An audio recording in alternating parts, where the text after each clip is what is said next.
ഭൂകമ്പമാണ് അപ്പോ. പ്രത്യേകിച്ച് വയനാടൊക്കെ ഈ മണ്ണിടിച്ചിലിന് ശേഷം പ്രകമ്പനം ഉണ്ടായി എന്നൊക്കെ നമ്മൾ അറിഞ്ഞതായിരുന്നു. അതും ഭൂകമ്പം കൊണ്ട് സംഭവിച്ചതൊക്കെ പഠനങ്ങളുണ്ട്.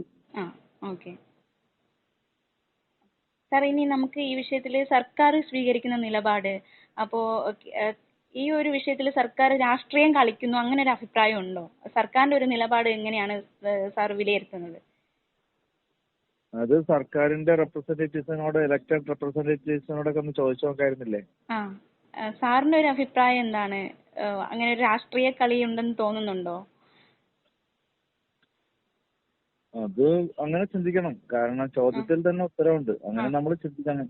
ഇത് നമ്മളെ ഭരിക്കാനായിട്ട് അധികാരം ഏൽപ്പിച്ചു കൊടുത്തവര് പ്രോപ്പറായിട്ട് കാര്യങ്ങൾ ചെയ്യുന്നില്ല എന്ന് പല കാരണങ്ങൾ കൊണ്ട് നമുക്ക് മനസ്സിലാവും. ഈ തമിഴ്നാടും കേരളവും തമ്മിൽ ഈ ഒരു വിഷയത്തിലുള്ള ഒരു മുന്നോട്ട് പോക്ക് എങ്ങനെയാണ് വിലയിരുത്തുന്നത്? ഈ ഒരു വിഷയത്തിൽ ഇരു സംസ്ഥാനങ്ങളും തമ്മിലുള്ള അത് അങ്ങനെ ഒരു വിഷയമാക്കേണ്ട കാര്യമില്ല. തമിഴ്നാടിന് നമ്മുടെ ഏതെങ്കിലും ഡാമുകളിൽ നിന്ന് വെള്ളം കൊടുക്കാം. പ്രധാനമായിട്ടും കക്കി ഡാമിൽ നിന്ന് കൊടുക്കാം. കക്കി ഡാം എന്ന് വെച്ചാൽ മുല്ലപ്പെരിയാർ ഡാമിലുള്ളതിൽ കൂടുതൽ വെള്ളമുണ്ട്. 52 കിലോമീറ്റർ പൈപ്പ് വലിച്ചാലും മുല്ലപ്പെരിയാർ പെൻസ്റ്റോക്ക് പൈപ്പിലേക്ക് ഘടിപ്പിക്കാം. അവർക്ക് ഇന്ന് കിട്ടുന്നതിലും കൂടുതൽ ഇലക്ട്രിസിറ്റിയും കിട്ടും, ഇന്ന് കിട്ടുന്നതിൽ കൂടുതൽ വൈദ്യുതി. സാറ് ധൃതിയുണ്ടോ? ഇന്ന് കിട്ടുന്നതിൽ കൂടുതൽ ഇലക്ട്രിസിറ്റി ഉൽപ്പാദിപ്പിക്കാനും പറ്റും, ഇന്ന് കിട്ടുന്നതിൽ കൂടുതൽ വെള്ളവും കിട്ടും. സിമ്പിൾ സൊല്യൂഷനാണ്. ഒരു 100 കോടി ഉണ്ടെങ്കിൽ 100 കോടി വേണ്ട, 100 കോടിയിൽ താഴെയുള്ള ഒരു എമൗണ്ടിനെ തീർക്കാൻ പറ്റും. പിന്നെ ഒരു 3 മാസം കൊണ്ട് തീർക്കാൻ പറ്റും. ഇനിയിപ്പോ അത് പറ്റൂല്ലെങ്കിൽ ഇടുക്കി ഡാമിൽ നിന്ന് കൊടുക്കാം. ഇതൊന്നും പറ്റൂല്ലെങ്കിൽ എക്സ്പെൻസീവ് ആണെങ്കിൽ കൂടി ആലുവയിൽ നിന്ന് കൊടുക്കാം. ഡാമൊന്നും കിട്ടുമൊന്നും വേണ്ട. ഇറാനിൽ നിന്ന് നാച്ചുറൽ ഗ്യാസ് ഇന്ത്യയിൽ കൊണ്ടുവരുന്നു. പിന്നെയാണ് നമ്മുടെ തൊട്ടടുത്ത തമിഴ്നാട്ടിലേക്ക് വെള്ളം കൊടുക്കാൻ ടെക്നോളജി ഇല്ലാത്തത്. എല്ലാം നടക്കും. ഒരു പൊളിറ്റിക്കൽ വില്ല് മതി. സാർ, അപ്പോൾ ഈ പ്രശ്നങ്ങൾക്ക് ഒരു പരിഹാരമായിട്ട് സാർ എന്താണ് മുന്നോട്ട് വയ്ക്കുന്നത്? സാറിന്റെ ഒരു അഭിപ്രായത്തിൽ ഈ ഒരു മുല്ലപ്പെരിയാർ വിഷയത്തിൽ ആശങ്കയ്ക്കൊക്കെ എന്ത് പരിഹാരമാണ് നമുക്ക് മുന്നിലുള്ളത്? രാഷ്ട്രീയക്കാർക്ക് ഇതൊരു പൊന്മുട്ടയിടുന്ന താറാവാണ്. ഇതിങ്ങനെ തന്നെ നിന്നാലാണ് എല്ലാ വർഷവും ട്രില്യൺസ് ആൻഡ് ട്രില്യൺസ് ഡോളേഴ്സ് കിട്ടുള്ളൂ.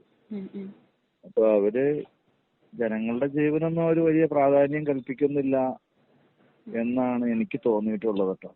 മറിച്ചുള്ള അഭിപ്രായം ഉണ്ടെങ്കിൽ പറയാം. അപ്പോൾ ഈ ഇടയ്ക്കാണ് ശരിക്കും മുല്ലപ്പെരിയാർ വിഷയത്തിൽ ഇപ്പോൾ സോഷ്യൽ മീഡിയയിൽ അടക്കം വലിയ രീതിയിലുള്ള ക്യാമ്പയിൻ ഉണ്ട് സേവ് മുല്ലപ്പെരിയാർ വിഷയത്തിലൊക്കെ. അപ്പോൾ സോഷ്യൽ മീഡിയ, അതായത് പുതുതലമുറയും പിന്നെ ഈ സോഷ്യൽ മീഡിയ അടക്കം ഈ ഒരു വിഷയം ഏറ്റെടുത്ത് കഴിഞ്ഞു. അപ്പോൾ ഇനി ഇത് ഏറ്റെടുക്കേണ്ടത് ശരിക്കും ആരാണ്? സർക്കാർ തന്നെയാണ് അല്ലേ?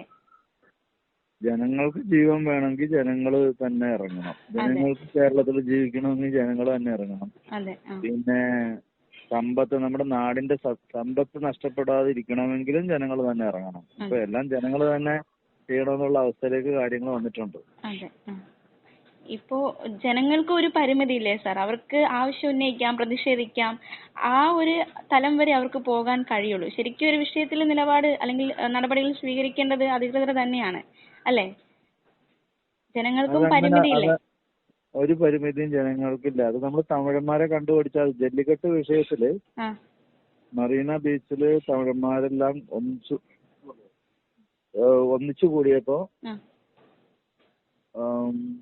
രാഷ്ട്രീയക്കാരെ അവരുടെ പുറകെ ചെല്ലുക ചെയ്തത്. മനസ്സിലായോ? അപ്പൊ നമ്മൾ ഒന്നിച്ചു നിന്നാൽ നമ്മുടെ പുറകെ രാഷ്ട്രീയക്കാര് വരും. നമ്മൾ ചെയ്യുന്നത് നമ്മൾ ഓരോ ചെറിയ ചെറിയ കാര്യങ്ങൾക്ക് വേണ്ടി അവരുടെ പുറകെ ഓച്ചാനിച്ച് നടക്കാണ്. നമ്മള് അവർക്കാണ് പണം കൊടുക്കുന്നത് ശമ്പളമായിട്ട്. ശമ്പളം പെർച്ചൊക്കെ നമ്മുടെ നികുതി പണമാണ്. പക്ഷെ നമ്മൾ അവരുടെ മുമ്പില് ദാസന്മാരായും അവര് രാജാക്കന്മാരായും നടക്കുന്നത്. നമ്മൾ രാജാക്കന്മാരാവണം, അവര് നമ്മുടെ ദാസന്മാരാവണം. അതാണ് ശരിക്കും വേണ്ടത്.